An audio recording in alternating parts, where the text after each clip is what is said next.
저는 30대이고 여성으로는 아직 많지 않은 변호사입니다. 이혼 전문 변호사로 활동하고 있고 그래서인지 여성분들에게 의뢰가 많습니다. 매일 바쁘게 일하던 중에 지금의 남편과 결혼했습니다. 남편과의 만남은 1년 전입니다. 저는 휴일에 혼자 카페를 돌아다니는 것이 취미였어요. 그럴 때 옆자리에 앉은 게 남편이었고 제가 떨어뜨린 티스푼을 주워준 게 첫 만남이었어요. 남편도 혼자 카페에 오는 것을 좋아하는 듯 했고 그리고 무엇보다 정말 잘생겼습니다. 백마탄 왕자님이 이상형이었는데 오똑한 콧날에 키도 크고 잘생겨서 첫눈에 반했습니다. 남편과 카페에서 짧게 이야기를 나눈 게 계기가 되어 순조롭게 연인 사이로 발전해서 작년 가을에 결혼했습니다. 하지만 평범한 회사원이던 남편과는 달리 저는 너무 바쁜 변호사였습니다. 점점 함께할 수 있는 시간이 줄어갔습니다. 계속 시간 내지 못해서 미안해. 정말 너무한다. 결혼한 지 반년이 넘어가는데 아직도 신혼여행을 못 간 게 말이나 돼. 그리고 예전보다 계속 비행기 값이 천정부지로 오르고 있다고. 경비는 내가 많이 부담할게. 우리는 여행 책자를 보며 신혼여행 계획을 세우고 있었습니다. 지금 여행하기에 좋은 계절이지만 반대로 여행 가려는 사람들이 많다 보니 하나부터 10까지 너무나도 비쌌고 괜찮은 숙소 예약도 못하고 있었습니다.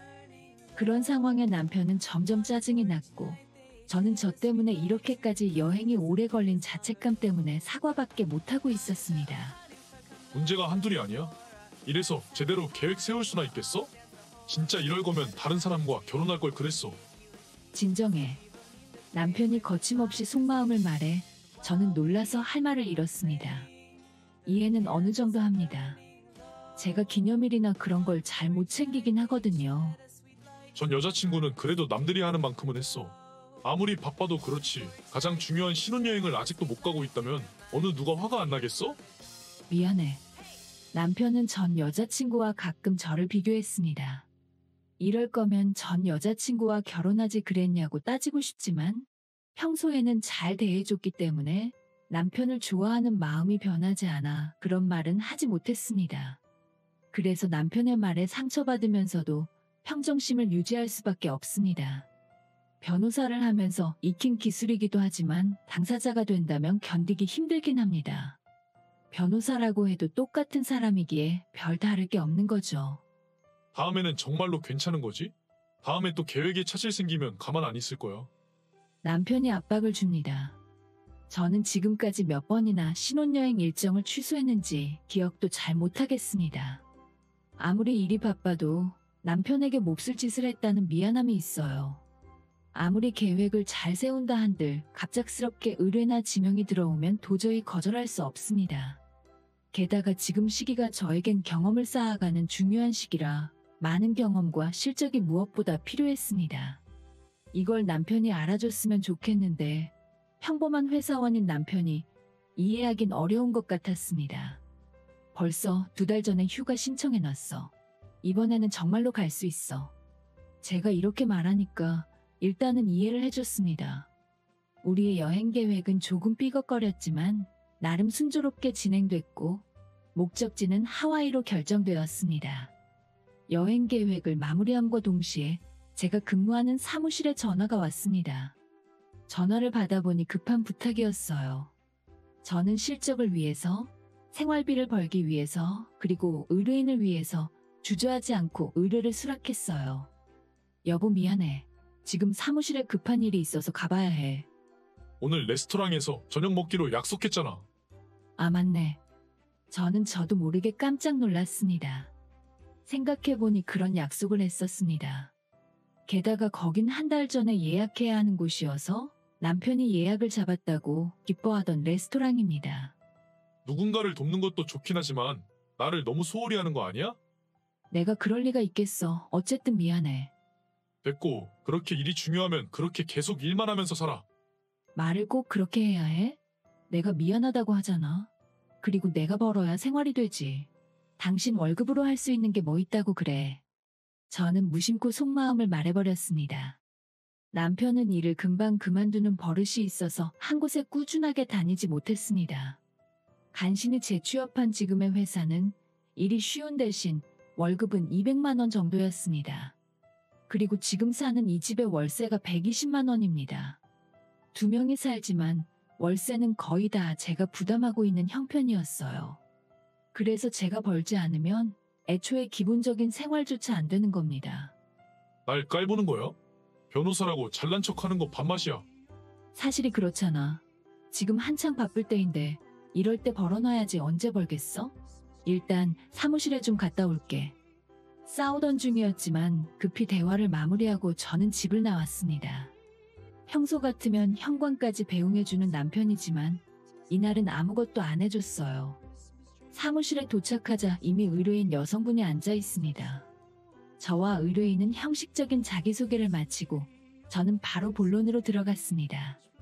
이야기를 들어보니 약혼까지 한 남자친구가 바람을 피우고 있는 것 같고 이 남자에게 위자료나 손해배상을 요구하고 싶다는 것이었습니다. 그 사람이랑 결혼까지 약속했는데 크리스마스 때나 휴가 같을 때도 안 만나주거든요. 저희가 만나는 건 대개 평일 밤이에요. 주말에는 절대 안 만나고 함께 여행 가는 것도 일절 없고요. 아무리 생각해도 이건 다른 여자가 있다고 밖에 생각되지 않아요. 우선 바람을 피우고 있다는 증거가 없으면 어떻게 할 수가 없어요. 그러니 저희와 협력하고 있는 흥신소에 조사를 의뢰하는 것이 어떨까요? 여자는 조금 망설이다가 천천히 고개를 끄덕였어요. 그럼 남자친구 이름과 사진 같은 것을 보여주시겠어요? 여자는 폰을 꺼내 화면을 보여줬습니다. 그리고 그것을 보고 저는 놀랐습니다. 놀라는 저를 보고 의뢰인은 신기한 듯 저를 바라봤습니다. 몇 초간 몸이 굳었던 저는 정신을 차려보니 이마에 식은땀이 났습니다. 저기 괜찮아요? 땀이 나자 저를 걱정해 주셨습니다. 저는 심호흡을 하고 여러 가지 질문을 했어요. 그럼 마지막으로 확인할게요. 생년월일 및 인적사항 모두 여기 적힌 게 맞죠? 제 질문에 모두 맞다고 하며 그녀는 고개를 끄덕입니다. 그리고 모든 것을 다 듣고 저는 생각한 것을 모두 말했습니다. 서서히 놀라는 표정으로 변해가는 의뢰인입니다. 그리고 이야기를 마치자 세상에 이럴 수 있어요? 너무하지 않나요? 정말 말도 안 되는데요. 그런데 사실이에요. 아까 사진 보여주셨을 때 설마 했는데 인적사항이 모두 맞으니까요. 제가 그녀의 이야기를 다 들을 무렵에는 오히려 그녀가 저를 위로해주고 있었습니다. 이 사람 천벌 받아야 해요. 저랑 결혼 약속까지 했었는데. 죄송합니다. 저도 모르게 감정이 격해지네요. 어떻게 하시겠어요? 복수하고 싶어요. 여자를 농락한 남자는 심판해야죠. 지금부터 증거를 모아오겠습니다. 그렇게 대답하는 그녀를 보며 저는 정신력이 강한 여자라고 생각했습니다. 알겠습니다. 그럼 저랑 같이 싸워요. 네, 같이 복수해요. 다른 일거리는 없었기에 상담을 마치자마자 바로 집으로 돌아왔습니다. 집에 도착하니 집에 불이 꺼져 있었어요. 저는 남편을 불렀지만 대답이 없었습니다. 어디 나갔나 싶었는데 거실 테이블에 쪽지가 놓여 있었습니다. 내용은 2, 3일은 집에 없을 거라는 것이었습니다. 이외의 내용은 아무것도 적혀 있지 않았습니다. 손에 든 쪽지를 다시 테이블에 놓으니 전화가 걸려왔습니다.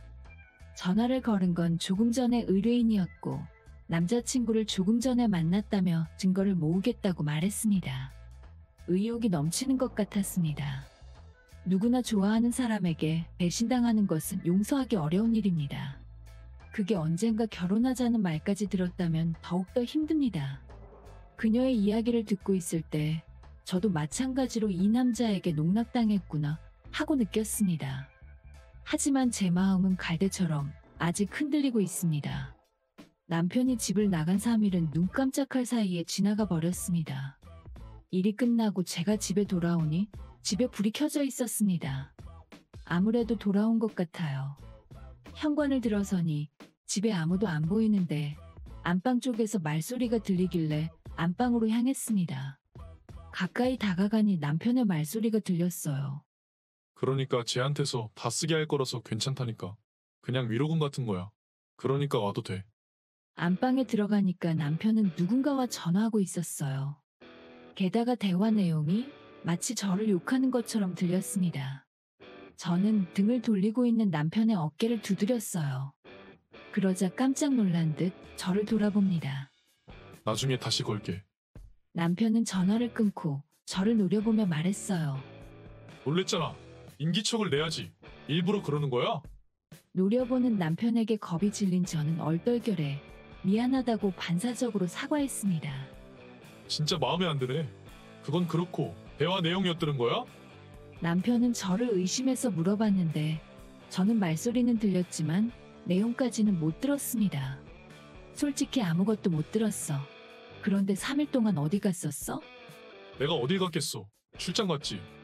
저는 궁금했던 것을 그냥 물어봤을 뿐인데 남편은 거짓말을 하는 게 분명했습니다. 물론 저는 무슨 일이 일어나고 있는지 다 알고 있습니다. 거짓말하지 마.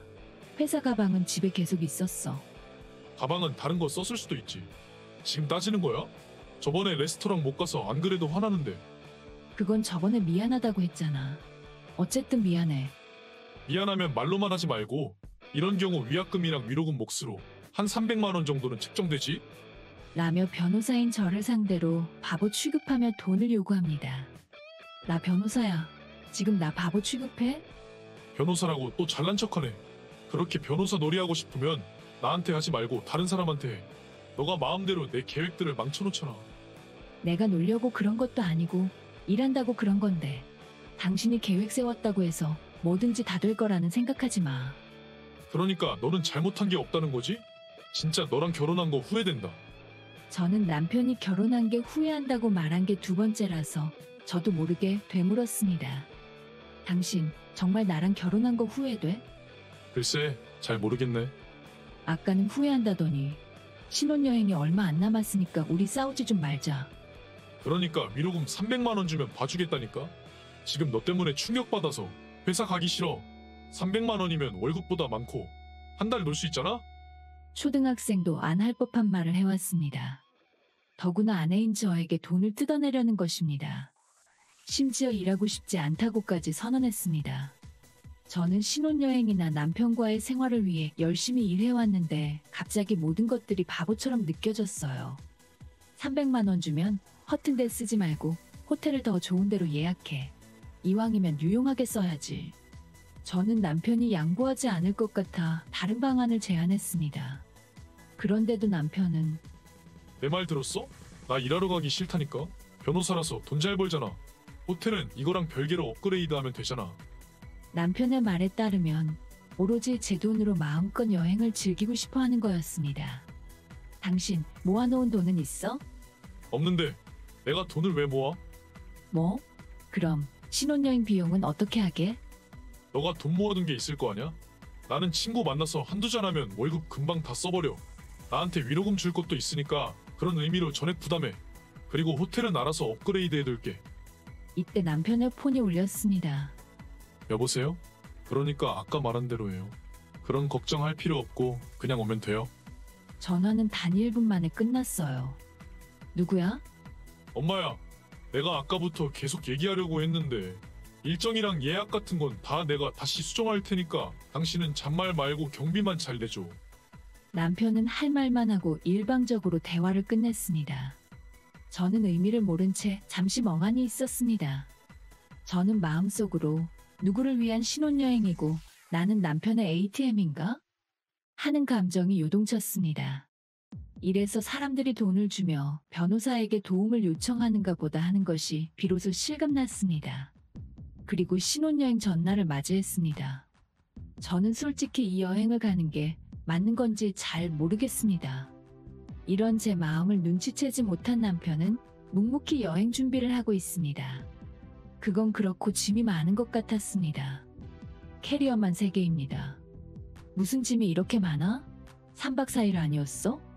제가 이렇게 말하자 초인종이 울렸습니다. 이제 온 것 같네.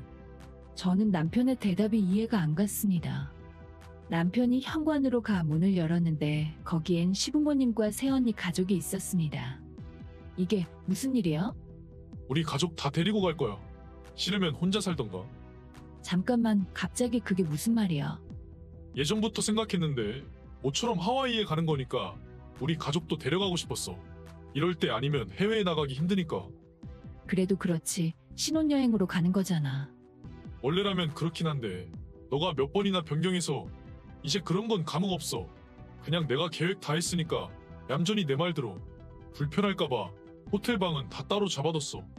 그렇게 말하고 남편은 예약 화면을 보여줬습니다. 그 화면에는 남편 이름으로 럭셔리 호텔이 5룸 예약되어 있었습니다. 1박에 25만 원인 방이 5개니까 1박에 125만 원이 나가는 겁니다. 미리 말도 안 해주고 지금 장난해? 장난하는 건 너잖아. 너 때문에 계획을 몇 번이나 바꿨는데 사람 고생한 건 생각도 안 하고 말이야? 가기 싫으면 안 가도 되니까 경비나 내놔. 남편은 막말을 저에게 퍼부었습니다. 그걸 보고 시댁 식구들은 희죽희죽 웃고 있어요. 아무래도 남편이 사전에 말을 해둔 것 같았습니다. 아마 제 욕도 했을 것 같네요. 원래도 저와 그다지 사이가 좋지 않은 시댁이었는데 더욱 미움받는 분위기였습니다. 저는 남편의 태도와 그것을 아무렇지 않게 생각하는 시댁을 보고 뚜껑이 열리는 걸 느꼈습니다. 그리고 망설임 없이 이혼하자고 남편에게 말했습니다. 남편은 제 말을 듣고 당황했는지 아무 말이 없었습니다. 저는 곧장 폰을 꺼내 전화를 걸었습니다. 여보세요? 땡땡씨, 계획이 생각보다 많이 앞당겨졌는데 지금 주소 보내드릴 테니까 오실 수 있을까요? 그리고 전화로 지금 일어나고 있는 상황을 전했더니 마침 근처에 있었다며 온다고 했습니다. 제가 그녀와 전화를 마치자 남편은 긴장한 얼굴로 저를 바라봤습니다. 방금 상대방한테 땡땡이라고 했어? 맞아. 그렇게 불렀는데 왜? 아는 사람이야? 진실을 다 아는 저는 남편을 휘둘렀습니다. 아니야, 아무것도. 안면이 창백해진 남편을 바라보던 시어머니가 말했습니다. 아들, 무슨 일이야? 어디 아파? 갑자기 얼굴이 창백한데? 그리고 며느리는 하와이에 보내주겠다고 한 거 변함없는 거지? 어머님, 저는 그런 말 한 적이 없어요. 저는 딱 잘라 말했습니다. 그리고 초인종에 올렸습니다. 그리고 서둘러 땡땡씨를 집으로 모셨습니다. 거실로 함께 들어오니 남편이 넋이 나간 얼굴로 저희를 바라봤습니다. 그런 남편을 보고 그녀가 말했습니다. 안녕하세요. 당신이 결혼하겠다던 땡땡인데 이런 곳에서 볼 줄은 몰랐네요. 당신, 이게 도대체 무슨 일일까요? 제 질문과 갑작스러운 그녀의 출연에 시댁 식구들은 영문을 모르는 눈치입니다. 한편 남편은 이마에 땀을 흘리며 입을 다물고 있습니다. 뭐라고 말 좀 해봐요. 그렇게 가만히 있지만 말고.